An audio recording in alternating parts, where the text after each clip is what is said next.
All right. Well, good evening and welcome to the March 11th Parks and Rec Board meeting. Meeting called to order at 3 minutes after 7. So I can't lead the pledge remotely, so someone in the room can. Jamie, do you want to lead that? And those at home, those online, you don't have to participate because you don't have a flag near you, but okay. Pledge allegiance to the flag of the United States of America and to the republic for which stands one nation under God, indivisible, with liberty and justice for all. Great. So we'll start with the roll call to see who we've got here. So we've got Tom Del Monte, myself, Cheyenne, Jim, Jamie, Rebecca, and Dennis. So we have all members present, which is great. So we're going to start by introducing Tom, who volunteered to be part of our board and was appointed by council last month. So we're very excited to have you, Tom, and thanks for volunteering. Could you please share a little bit about yourself for the rest of the board? Yeah, for sure. So Tom Del Monte, born and raised in Havertown. My wife in Newtown Square, landed in Narberth because her parents and grandparents were Narberth folks, so it seemed to be a good place in the middle. Moved to Narberth in 95, lived above the laundromat for a little bit, and then finally bought a house, decided to stay. Took a 3-year hiatus for my company, went over to Germany, lived over there for 3 years, which was awesome, and wanted to come right back here, so we were fortunate enough to do that. Got 2 kids, a 24-year-old boy and a 19, soon-to-be 20-year-old girl. Boys live in Boston. My daughter is in University of Pittsburgh. And it was with them. I started volunteering with Narberth Athletic Association, with baseball and soccer, and have been good friends with some members of council and some of the members of the Narberth Business Association, and, you know, always interested. And was talking with a member of council, and they said there's an opening and a vacancy on the board. And I said, after reading the master plan and having interest in that, I was like, yeah, you know, I've got some availability a little bit anyway to get involved. And so the opportunity presented itself, and that's why it brings me here. Thanks. Wonderful. Yeah. Happy to have you. And I was remiss in skipping over public comment. However, I believe just Will Thomas is in the audience tonight. Yeah, that's right. Yep. All right. And Will is going to be a part of the park user portion of the meeting. So no public comment tonight. So what we're going to go over tonight is the annual park user meeting agenda. Then we'll get an defibrillator update from Dennis Brogan. We will go over next month's movie night. Then the Elm Grove Park education programs, the Sabine Food Truck Festival, any new business, and then adjournment. Do we have any additional agenda items that someone would like to add to the meeting? Dennis, I just wanted to, the thing I emailed you about, we just wanted to kind of make that outreach for the fundraising for the parks plan. Yes, and I was remiss in putting that in, so we can add that now. So do you want to share what that is, and then we can make a motion to add it? So this is, how should I word it? A follow-up from the parks plan and making outreach to community organizations for fundraising capacity. Okay, great. Do I have a motion to add fundraising outreach to the park user groups? So moved. I wanted to ask a question about that. For the fundraising, is that through the Friends of that organization, Friends of Narberth Park, or is that actually through us as a committee? Because can we do that as a committee, or do we have to run that through the C3, the Jeremy organization? Well, yeah, I can talk about this later, but it would be through the Friends of Narberth Green Initiative. Oh, perfect. All right. I just wanted, because we've been talking about that with these other events, and I just wanted to make sure they all made sense. Thank you. All right. So I have a, Yes. Do we want to approve the minutes from the last meeting? yes, let's add this and then we can approve the meeting minutes, okay? Thanks. Sorry about that. So do I have a motion to add the fundraising outreach as an agenda item? So moved. All right. All in favor? Aye. Aye. Okay, great. Motion passed. So I provided the minutes in the email this week. Does anyone have any additions, corrections before we vote to approve?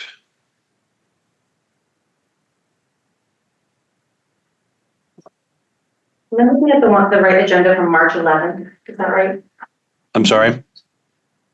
March 11th, yes. Yes, so they were attached to the March 11th agenda email. But if there's no additions or edits, then can I get a motion to approve? I would move to approve the minutes of the January meeting, I think. All right. Great. All in favor? Aye. Aye. All right. So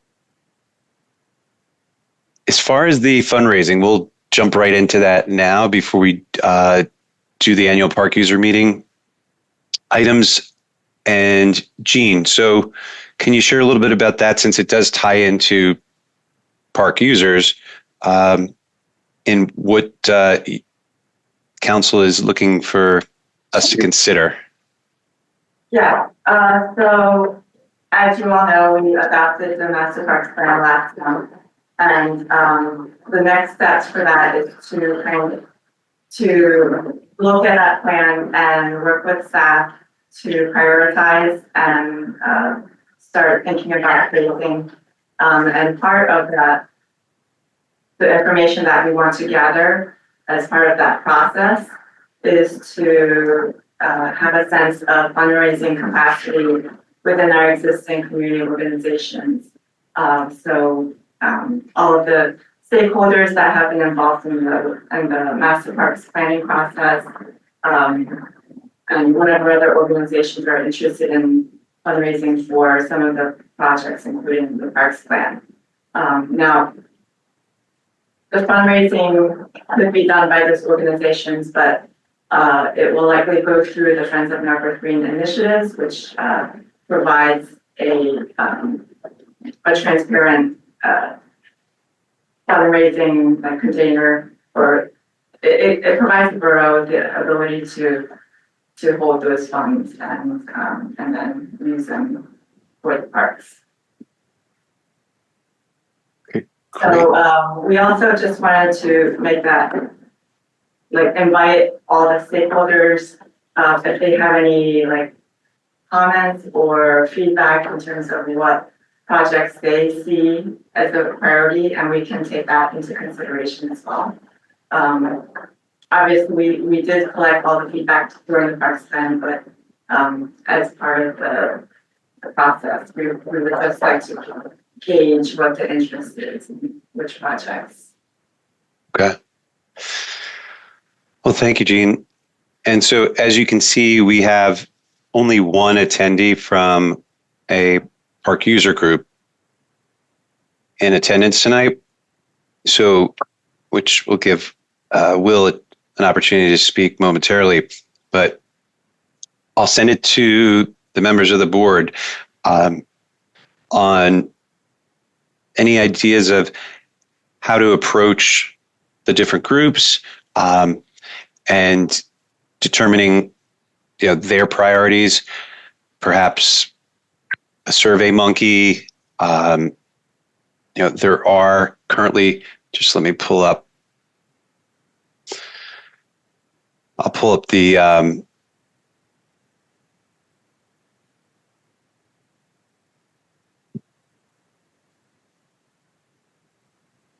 the list right here. Let me move my video.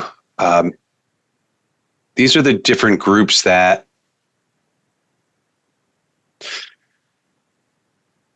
were invited to tonight's meeting. At the time we created this, it was comprehensive to the groups that actively utilize the park in one way or another. So if there's, I don't believe there are any additions, but obviously we can update it.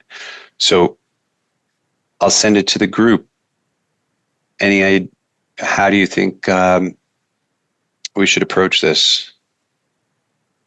There's SurveyMonkey, there's Google, there's Google Charts that you can send out. I don't think it has to be complicated. I mean, it's a small list. It Okay, could be a simple email. okay.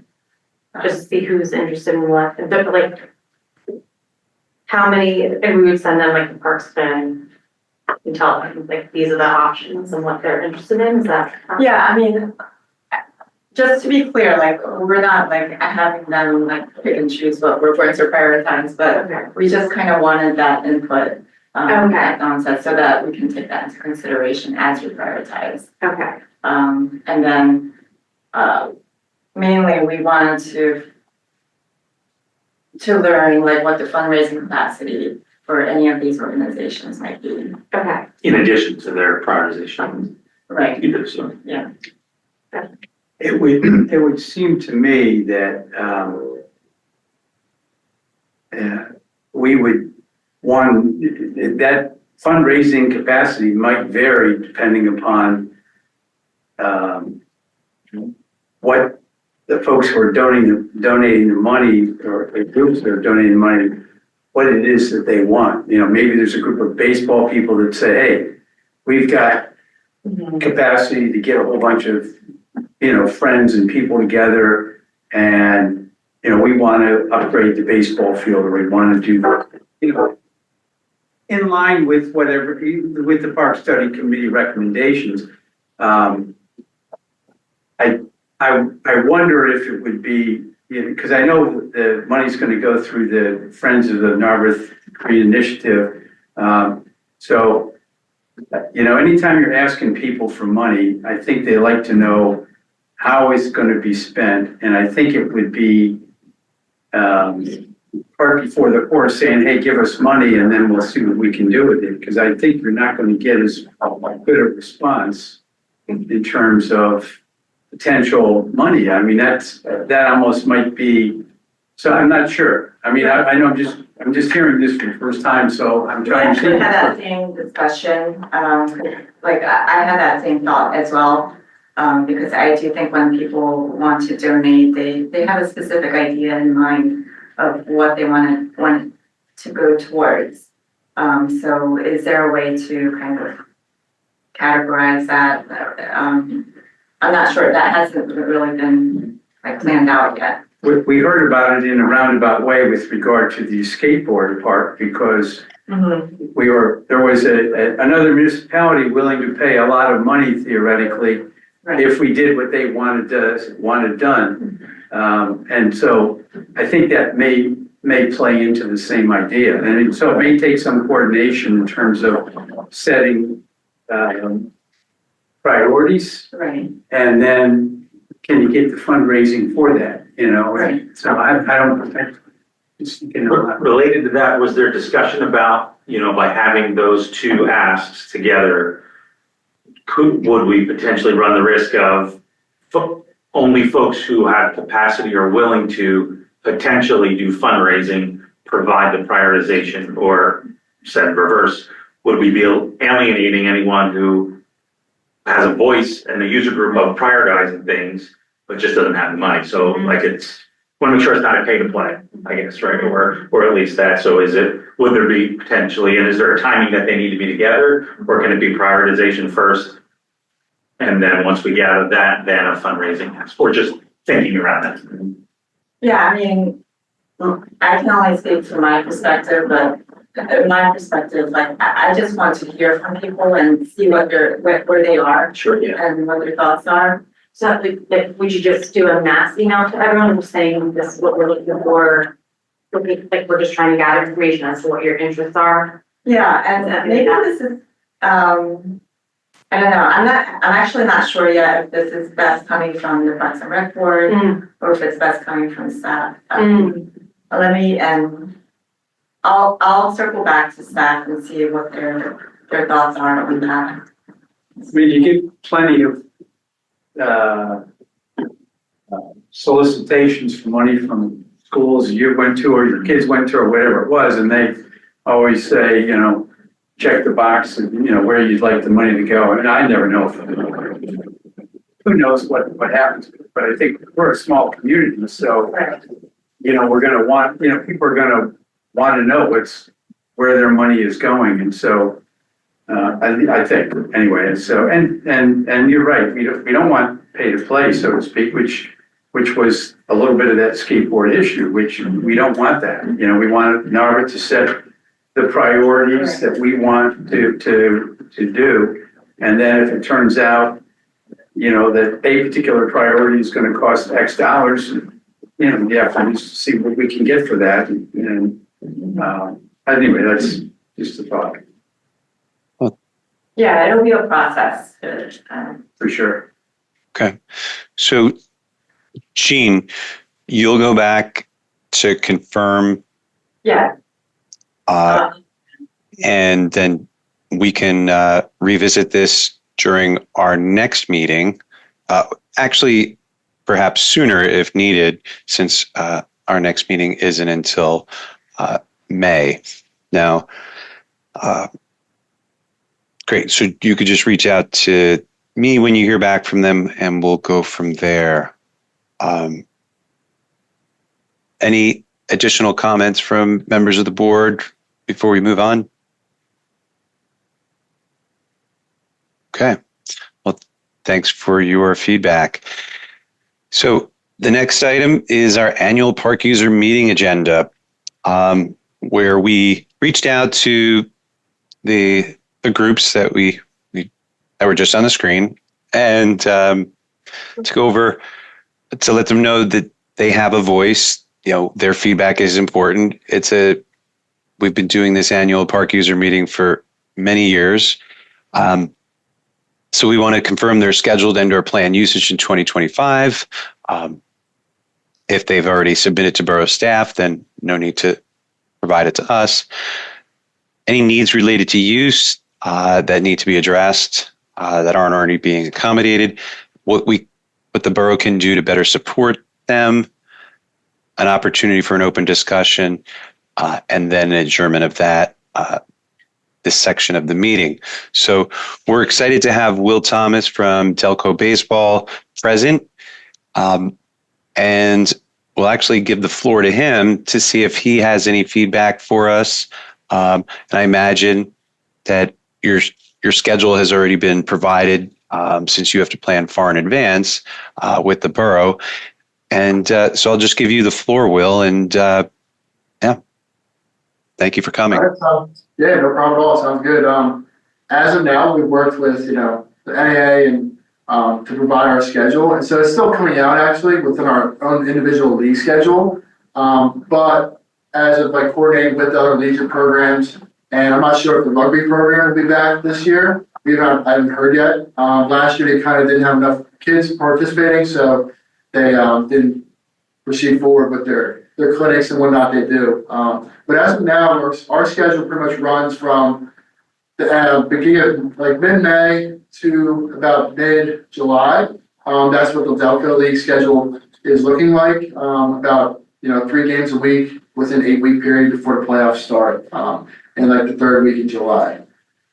That's where the Delco schedule is, and the Legion schedule is a much smaller schedule. So each team plays around 14 games, and they'll play about 7 home games each. And Delco will play about 14 home games as well, excluding a doubleheader. On one Saturday, we'll do that in July or whatever it may be. But right now, that's kind of where the scheduling is. I know the field does get used pretty much almost every day. It was in the summer, starting from around June 1st all the way till mid-July. The field is in use a lot, and I think the only day that it's not really in use is mostly Sundays, and I think Wednesdays as well, because that's when rugby was playing. I'm not sure what they'll be doing again this year. But as of now, from the standpoint of what we necessarily need, the field, the grass will grow, and once the summer comes, we'll be in good shape. And looks like things are going, looking forward to the summer and whatnot. So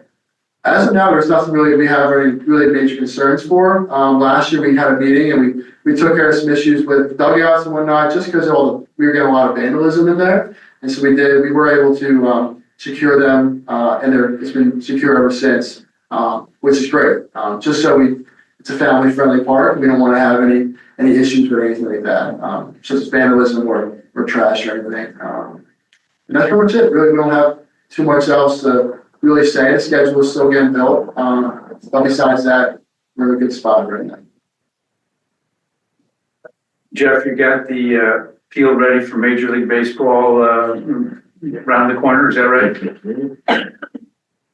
We rented a commercial ride-on aerator, so that'll be getting dropped off at the end of the month. So we'll have that for the first full week of April. So we are going to cover that field with the aerator. We did get our gypsum and lime out there the other day. It's just ahead of the rainfall.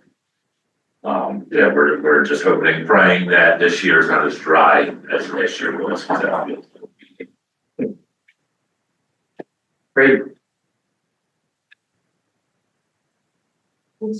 Yes. Just so you know, you didn't quite see his face. Jeff appeared as he always does and provides his insight for us, Dennis. I don't know, he must be working on something else. Oh, I think you're muted. No, that's right. I did want to mute myself when I wasn't talking. So yes, I did see Jeff's smiling face. Thank you. And so as far as feedback from the park user groups, Danny's Guitar responded via email. He has no additional accommodations. The format for their summer concert series is remaining the same. So nothing to discuss there. There is some discussion that we will have based on feedback from the NAA. So what I'll do is I'll pull that up and I'll just share the comments and give us an opportunity to talk about that. That Melissa O'Connor sent. So she mentioned that the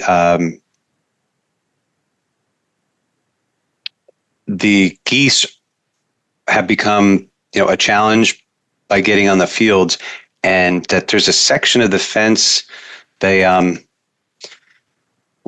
I'm sure we're all aware of in the middle of Windsor that is hollowed out. That was, she says, damaged by a tornado in 2003. So that does make it easier for the geese to get on the field. So that's one item. She mentioned that the NAA contributes a third of the seed and fertilizer for the spring and fall. They go direct with Jeff. Snack storage. So there is no asks other than a concern, which is the geese on the fields and their ability to get in because of that hole. So I wanted to put you on the spot, Jeff, and see if that's something that is on your radar.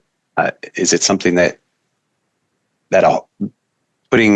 repairing that fence, will that curb them using the fields for to hang out and go to the bathroom? I haven't seen geese walk down Windsor Avenue and walk in the fence. They typically fly over from Thomas Wynn. We have been in contact with a few companies, but that requires a dog out here every single day to chase them off. And currently our budget doesn't allow for that expense. it's something we've been seeing, it's been getting worse and worse for the last couple of years here. They do eat a lot of the seeds that we put down. Okay. We chase them off. So if you ever see us in our John Deere golf cart chasing geese, we're not trying to put harm on them. We just want them to get off the field. Yeah, but it is something that I think we'll have to consider is, adopting a program or a company to come out here and chase these geese. Well, with the number of dogs in this town, it's hard to imagine that we can't come up with something such as residents sign up for a day for 2 hours or let their dogs run free. I'm not a dog owner. I know that, you're limited in terms of what you can expect from any one dog, but it seems to me, boy, it's just hard to imagine. We got a problem, we need a dog, we can't find a dog. Well, Jeff, I'm sure you can elaborate. It's not just any dog, or correct me if I'm wrong, there's dogs that actually, this is something they're trained to do. Is that correct? Yeah, there are a lot of different breeds that are trained in this. Retrievers. Retrievers, a lot of hounds, your collies, A dog retrieves a quail. Can you not just get any dog? certainly, since I have a coonhound and I'll bring him in, if you guys want to hear his howling. I'm sure my folks on my street would be happy. Well, I know that there are special dogs and you do have services.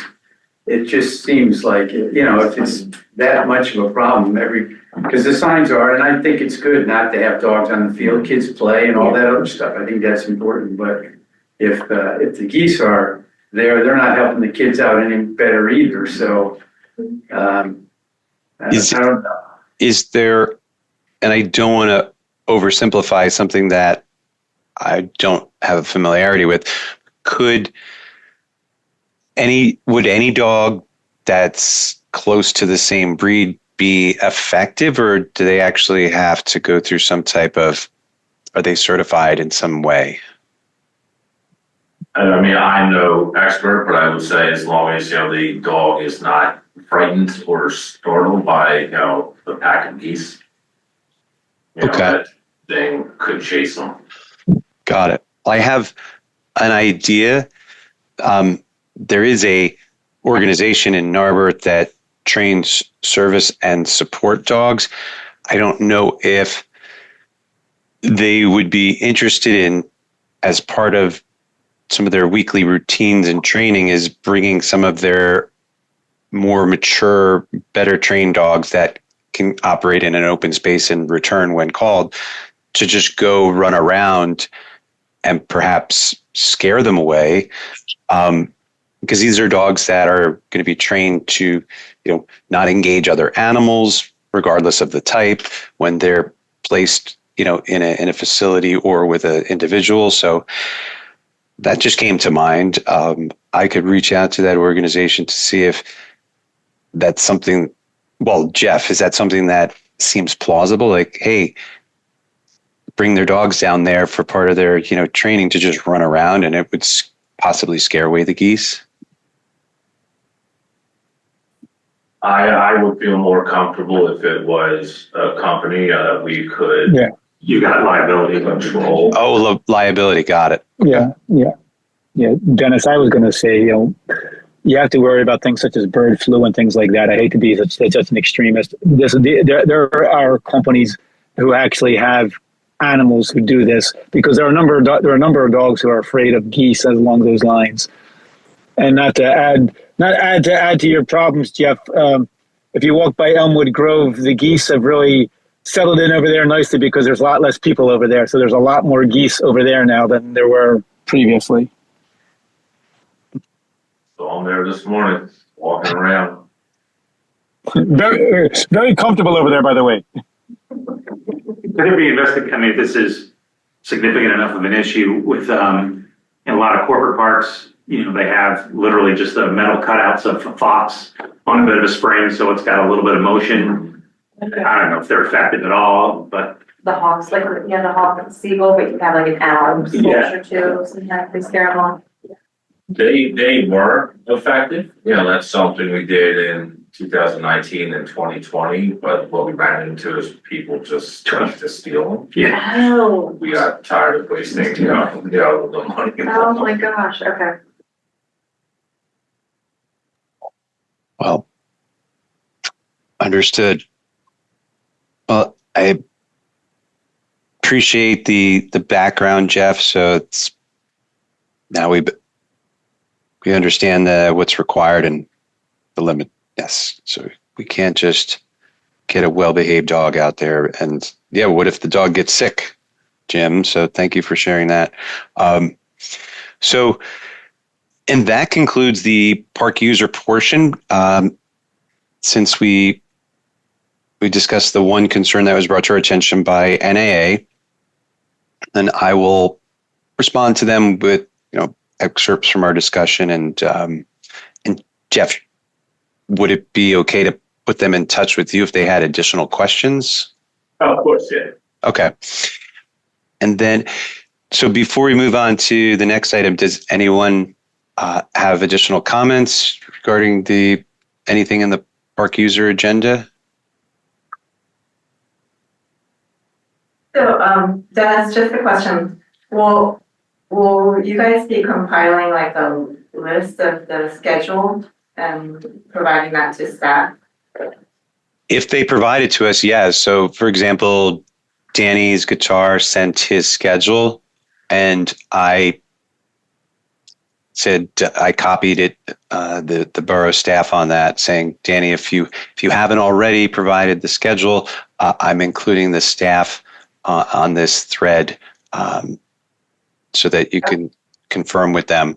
But yes, I mean, what we've found over the past couple of years, at least since I've been on the board, is that many of the organizations have already reached out to the borough reserving, but we always like to confirm and give them the opportunity in case things have changed. So yes, if any more organizations reach out, I'll be forwarding that to the borough staff.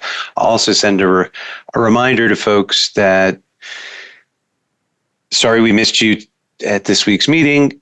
If you still have the opportunity to provide any feedback that we can, discuss and share with the borough staff. So, but all right. So we'll move on to the next item, which is an AED, a defibrillator update from Dennis Brogan. And so I'll give you the floor, Dennis. Yeah, it's brief. I think at the last meeting, there was discussion of the need for, continued discussion of the need for an AED. And I think you, Dennis, had mentioned that you heard Mainline Health sometimes provides some funding for that. So I've reached out a couple of times, heard back actually, because I followed up again today from actually my neighbor who's pretty far up, president of Bryn Mawr Hospital.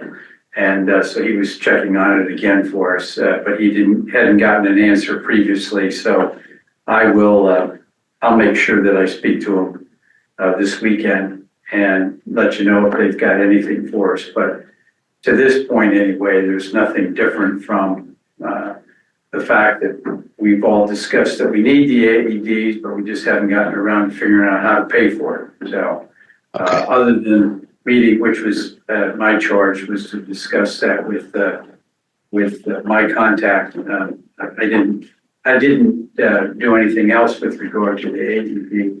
I think we already kind of have priced them out a couple of times, and just a matter of getting the funding for it or getting a donation for it. Yes, well, thank you for reaching out to your neighbor. And to a slight correction, they were a source or a company I was going to reach out to and share that with the group. And then you said that your neighbor is an executive there. I don't know that they are in the practice of. They were just one of the organizations that I was going to solicit for donation. So if If that is a dead end, then I will solicit other organizations, but I'll provide the names to the board members just in case there is a connection to the other organizations I'm going to solicit. All right, moving on. The movie night. Very excited about the movie night. I don't want to steal any thunder from Rebecca, so I'm going to pass it over to her to tell everyone where we're at and some great news about it. Very, very good news. So, Rebecca, the floor is yours. Thank you. This will just take a few minutes. So, as everyone knows, and I hope you're all putting it in your calendar, April 26th will be movie night. And Dennis thankfully reminded me, I did not remember us voting on it, but I guess we have the selection of the movie is The Sandlot. My kids are so far outside of being children, I do not have any recollection of that movie. But those of you with kids had a consensus, I guess, that Sandlot was the selection.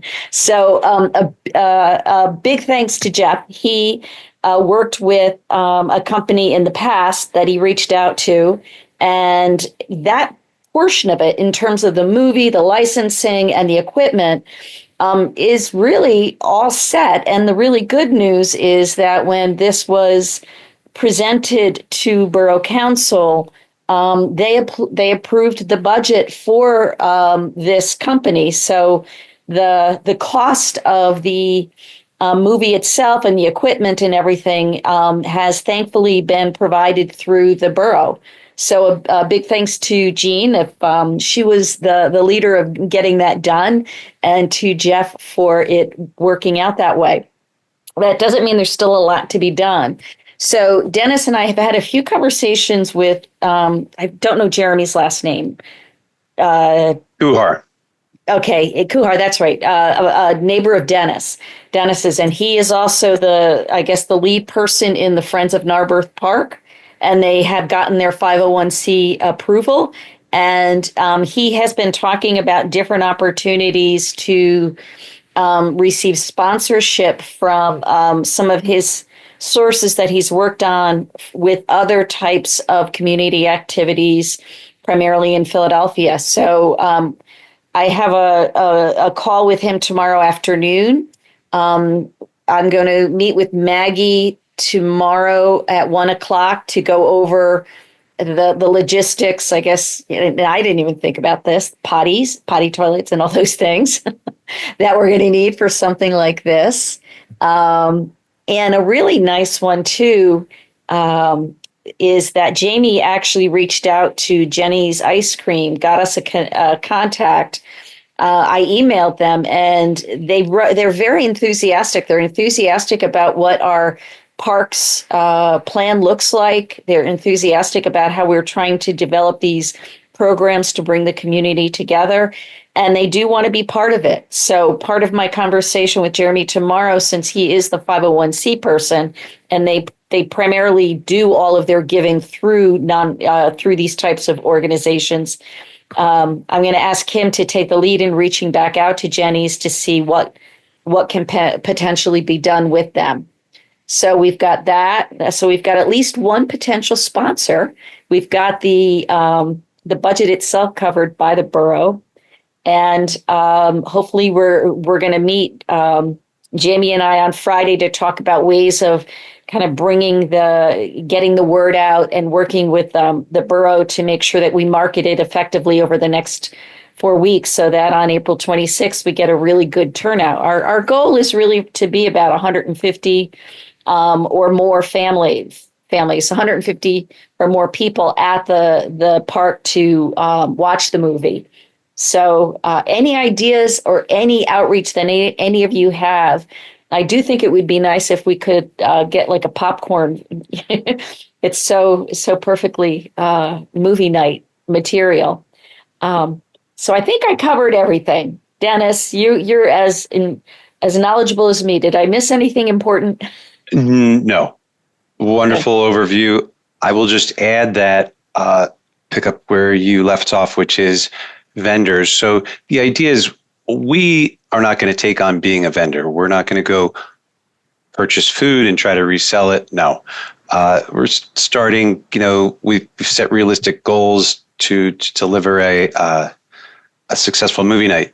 So the idea would be for vendors that want to come and offer their goods, and then obviously give us some type of donation for giving them the opportunity to do that. So what that would look like, whether it's a flat fee or a percentage of the gross, that's TBD. But it's not like we're going to be going out and buying, renting a popcorn machine. It would be a vendor that would want to come and sell it.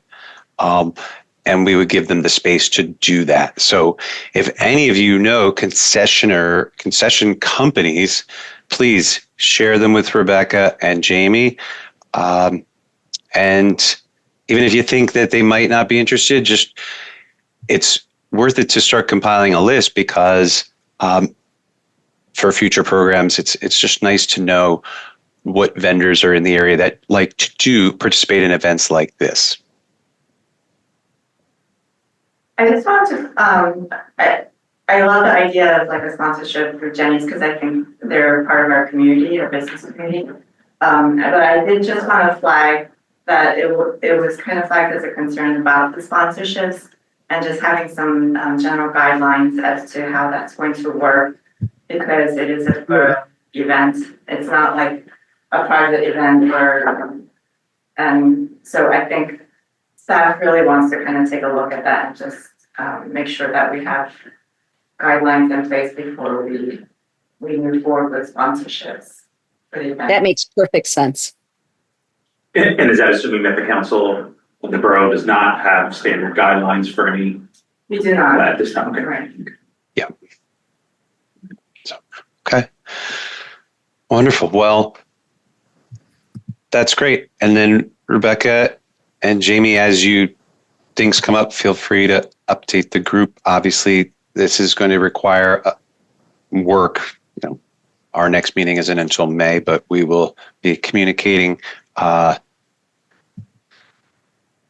email, phone, etc. We're not having we're not meeting as a group with a quorum, so the Sunshine Act doesn't apply to just working on towards something between meetings. So Okay. Dennis, Yes. so will somebody be coming to the public health and safety meeting on Friday? Yes. Talk about the event? Rebecca Yeah. said she will be able to attend. Yep.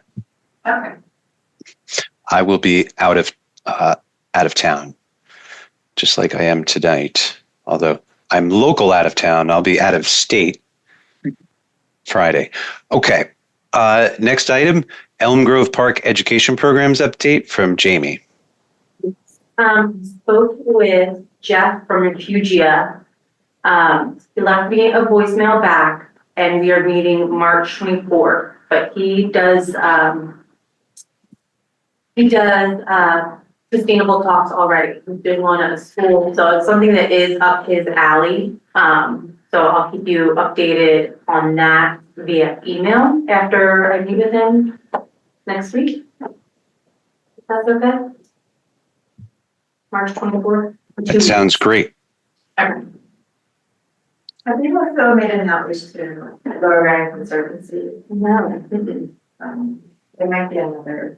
good No, I resource. think I made, was it an Haverford, when we say, mentioned that I should reach out to Haverford too, on my concern. They were there during the dedication. Oh, Okay. well, Lower Marion Conservancy. Right. Well, Jean, do you think that they could be a resource in, not necessarily they come and do a program, but putting us in touch with people who do educational Yeah. programs in the region? Right. Do you want me to work on getting a contact for you? That'd be neat, I mean, I can Google it too on Friday, and then I work from home on Friday, so I can get a lot done, but, I'll get it. okay, if you have one, it's easy for you. And then I was hoping to shoot for May, to have a couple, like, maybe one thing, I don't know if that's too soon, but maybe one, little talk a week in May or something like that in Elm Park. That's, I don't know what that would look like if we had chairs, like instead of picnic table chairs, or bring your picnic blankets and listen. I have no idea, but. I think that's awesome. Thank you so much for what you've done so far. And yes, I mean, if you can execute for events, the nice thing about your programs would be there's no overhead. They're volunteering to provide educational content, and people can just show up, yes, with a mat. The program, yeah. And Yeah. as far as marketing and promotion, obviously the borough, the main Facebook pages that are utilized by many borough residents, the borough newsletter, and then you could also work with Jeremy Kuhar. He was happy to help provide any consultation on marketing for that event as well. And Rebecca has his contact information. Okay. Okay. Do you have anything else to add, Jamie? That's it. No. Okay. Well, thank you so much. That's wonderful. These will be exciting. It's exciting to have things going on. It'll be exciting to have things going on in Elm Grove. Yeah. Now, any comments from other board members before we move on to the next item? Okay. So the September 20th Sabine Food Truck Festival planning. So an update there is I worked concurrently with Rebecca and Jamie on movie night and loose food truck planning. Obviously the priority is the movie night. What we came up with is some scenarios that would work best for the space, ideal number of food trucks, and how to approach things. So right now, we did discuss it at our last meeting as a board and identify the ideal types of food trucks. Jeremy agreed, with our goal of having 4 to 5 trucks, because he's worked on events like this in the past. We instead of having a DJ, one idea that we had talked about was perhaps a local DJ that does like birthday parties, etc., to volunteer, and then obviously they would get free advertising and do kids activities perhaps. But he suggested a live band, which changes the energy of an event.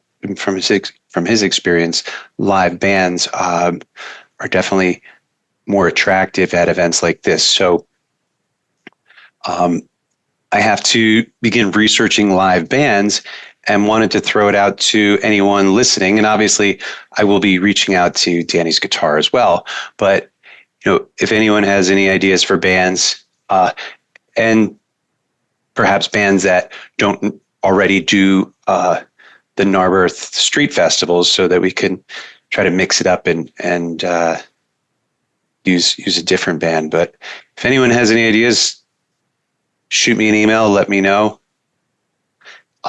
So that's where we're at. I'm identifying food truck vendors so that I can begin the outreach. And then more to come each month on that. And then I'll, obviously need some assistance in the coming months as the plan comes together. And then once I get approval from council on, the vendor approval process, et cetera, because as Jean said before, we don't have a formal process for, concessionaires, et cetera. So that's all I have on the food truck festival. And any comments, any suggestions are welcome. The one thing for the food truck festival is that we don't currently have a special event permit, like existing one. And that's something that will most likely need to be created for this particular event. And I wanted to kind of get a sense from this board whether like you guys have the capacity to work on that prior to the event in September. What is it that we would need to do? It's creating a special event permit. It was actually started, I think, a while ago, back when Samantha Bryant was borough manager, and then it just kind of got put on hold. So there may be something. Did she, draft for. was there any kind of a draft of any sort that had? I'll find out, but it's something that would need to be kind of tweaked to shape it. I'd be happy to take a look at it and see if there's anything I could. That'd be great. Thank you, Dennis. Isn't, can I interrupt just for a moment? Dennis C., isn't that part of the discussion that Maggie wanted to have with the two of us about these events? Was the permit? I'm sure it is related. I'm just making that connection at this moment, just like you. So she said that a permit would be required, but that was it. So if it's a permit that doesn't exist yet, I guess you'll find out when you meet with her. Yeah. But it does remind me, remember board members from a couple of years ago, when we created the reservation program for picnic tables and the gazebo. Part of that original plan was to also include renting the rental of Sabine Park parking lot, which we didn't take on. There's too many moving parts. And so perhaps that's what Samantha was planning to make more formal, and because she was part of those discussions when we came up with the reservation program for the tables and the gazebo. So, we would be happy to revisit that, since we can just pull up our old notes, because we did have a draft of that, but then decided to remove it. This is something that the borough is putting on, not hiring or putting this out for bid to do the food trucks. And we'll have some food trucks show. So in terms of the special event, it's actually a Narberth special event, isn't it?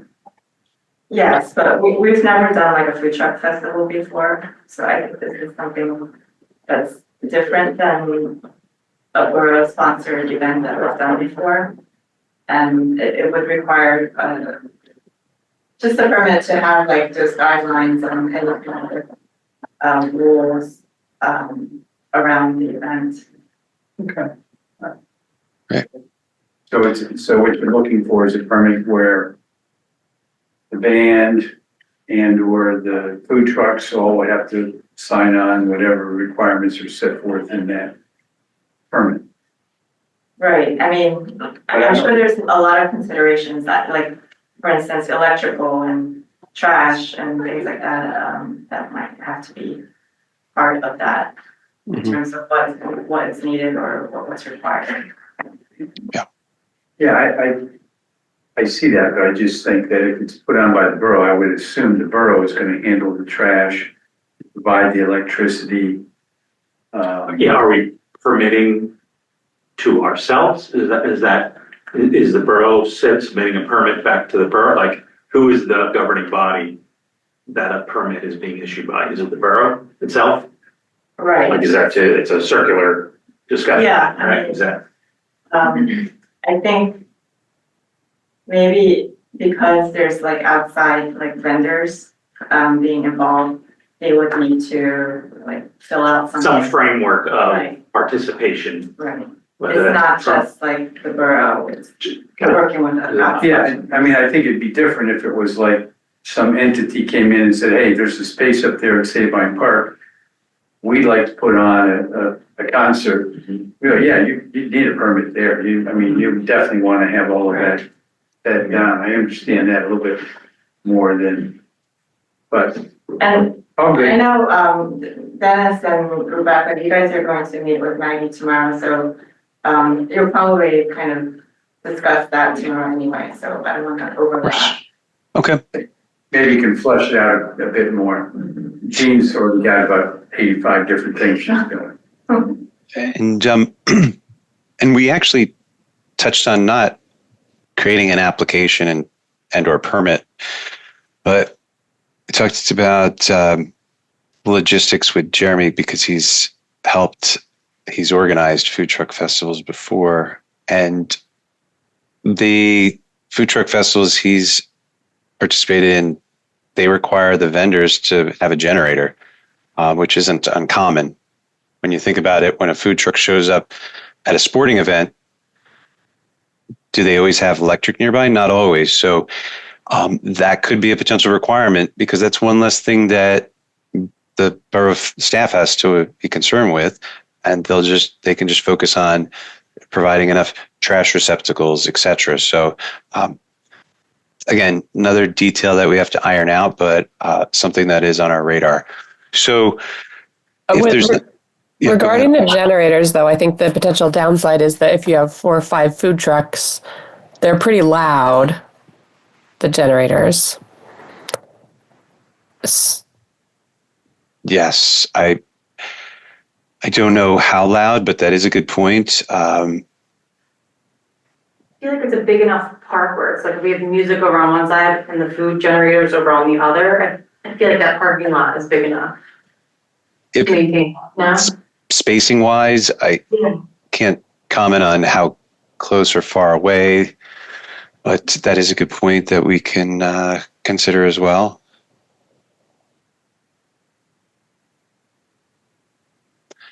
So any additional comments on the food truck festival planning? And remember, if you know anybody in a band, and I'm talking even high school bands, there's no age group that, should be excluded. I plan to contact the local School of Rock in Philadelphia as well. Like, I'll be reaching out to a lot of different people.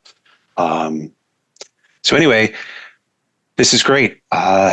Moving on to new business, if any. I'll open the floor to any new business that we should be considering for our next meeting.